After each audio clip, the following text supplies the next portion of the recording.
The first thing that people notice upon entering an SST isn't even something maybe part of the facilities, right? I think the first thing that people report most commonly to me about kind of noticing when they come into an SST is the vibe, right? Just that warm atmosphere, that family feeling.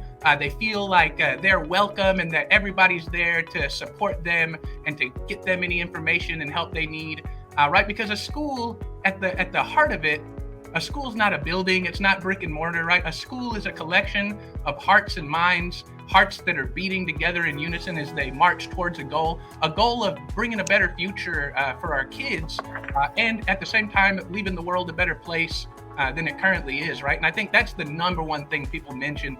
But after that, quickly their attention turns to the near 3,000 square foot makerspace. That's something that's common to all of our ground up construction buildings, right? All of our newer buildings have been ground up construction.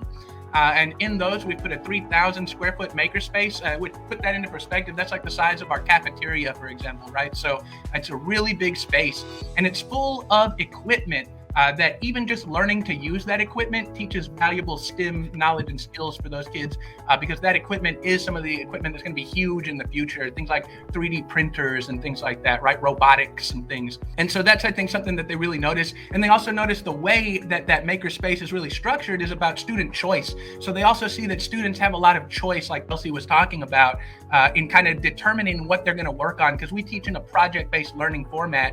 And a big part of that project-based learning is to put it in the real world and then give the kids a lot of leeway so that they can find their own passion, right? They should find the passion what they're doing so that they can then lead a purpose-driven life and get into a career that feels completely fulfilling to them, doing something they really love. And so that's something people notice. And then I'll say a third thing that people really notice, that they that maybe the unexpected surprise of the whole thing is when they see the gym and learn that we do compete in sports. I think a lot of people have it in their head that, charter schools don't have sports. They don't do that. That's something that's only done, in big public schools.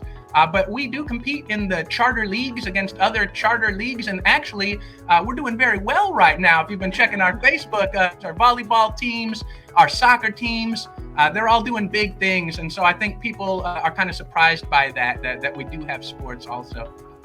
Yeah, the kids get to be well-rounded, and what I've noticed from the project-based learning, like that's a lot of what my kids talk about when they come home from school at the end of the day, and it does seem to be helping them build independence, because they get leeway about how they implement things, and then they're more proud about the results because they've been able to make choices about how they do things. So that's I think that's really meaningful.